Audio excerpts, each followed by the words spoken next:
Jagan and Jagan టీంలో ఎవరు తప్పు చేసినా వాళ్లకు శిక్ష తప్పదని మంత్రి డోలా బాల వీరాంజనేయ స్వామి అన్నారు. జగన్ అహంకారానికి ప్రజలు 11 సీట్లు ఇచ్చారని ఆరోపించారు. జగన్ 2.0 అంటున్నాడు. ఇప్పుడు జగన్ 0.0లో ఉన్నాడని ఎద్దేవా చేశారు.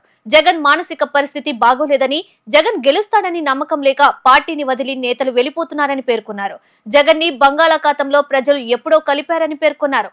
మేము గేట్లు తెరిస్తే ఎమ్మెల్యేలు కూటమిలోకి రావడానికి సిద్ధంగా ఉన్నారని ఆయన స్పష్టం చేశారు. మాజీ ముఖ్యమంత్రి చాలా కాలం తర్వాత స్క్రిప్ట్ చూడకుండా, వీడియో వదలకుండా ప్రెస్ మీట్లో ప్రజాస్వామ్యాన్ని అపహాస్యం చేస్తా మాట్లాడటం చాలా బాధాకరం.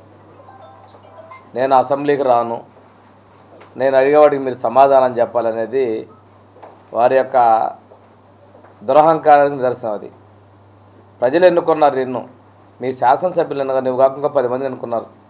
వాళ్ళలో కొత్తగా వచ్చిన వాళ్ళు ఉన్నారు. వాళ్ళందరూ కూడా సభకు రావాలని అనుకుంటున్నారు. వాళ్ళు ఎన్నుకున్న ప్రజాప్రతినిధులు వీరి ద్వారా సమస్యలు ప్రస్తావించాలనుకున్నారు. నువ్వు ఒక్కడవే కాకుండా అందరి గొంతు నొక్కే విధంగా మీరు మాట్లాడటం చాలా దుర్మార్గం. మా నాయకుడు మీరు కౌరవ సభగా చేసి అవమానించినప్పుడు కూడా మమ్మల్ని అందరినీ సభకు రమ్మని చెప్పారు. సభలోకి వెళ్ళి ప్రజా సమస్యలకు పోరాడమని చెప్పారు. అది మా నాయకుడికి ఉన్న చిత్తశుద్ధి. ఈరోజు అంతేకాకుండా మీరు ఇంకో సందర్భంలో మాట్లాడుతూ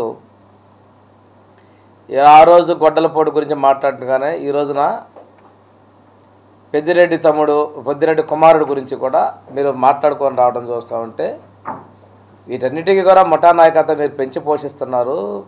దీని గురించి మీరు ఈరోజు నిస్సిగ్గుగా మాట్లాడటాన్ని కూడా యావత్ ప్రజానీకం గమనిస్తున్నారు.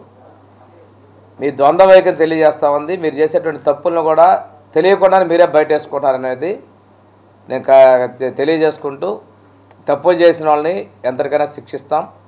మేము ఈరోజు ఎంక్వైరీ కమిటీ ఏర్పాటు చేసాం. తప్పనకుండా మీకు అహంకారానికి ప్రజలు ఒక చరిత్రలో సృష్టించారు. ఈరోజు 11 స్థానాలకు పరిమితం చేస్తే ఆ రోజు మీరు మాటలు మీరు మర్చిపోయారు. చంద్రబాబు నాయుడు గారు అనుకున్న 4 లాగేస్తే ప్రతిపక్ష హోదా పోతుందని మాట్లాడిన మీరు ఈరోజు ప్రతిపక్ష హోదా ఇవ్వమని చెప్పేసి యాగీ చేస్తూ అది లేదని చెప్పేసి సభకు రావటం ప్రజాస్వామ్యం మీద మీకు గౌరవం లేదు. జగన్ 2 అంటున్నారు. ఇప్పుడు 0లో ఉన్న విషయం మీరు మర్చిపోతున్నారు. 1 తర్వాత 0లోకి వచ్చారు. రేపు 2-0 గురించి మాట్లాడుతున్నారు. అంటే 1 తర్వాత 2కి రాకుండా 0లోకి వెళ్ళారంటే ఆ 0ను కూడా మీరేదో మీ వాళ్ళకి ధైర్యం చెప్పడానికి ప్రయత్నం చేస్తున్నారు. మీ మానసిక పరిపక్వత ఇంకా దిగజారిపోయిందని చెప్పేసి అనుకుంటూ ప్రజాస్వామ్య విలువలను కాపాడమని నేను జగన్కి హితవు చెప్తా ఉన్నానండి.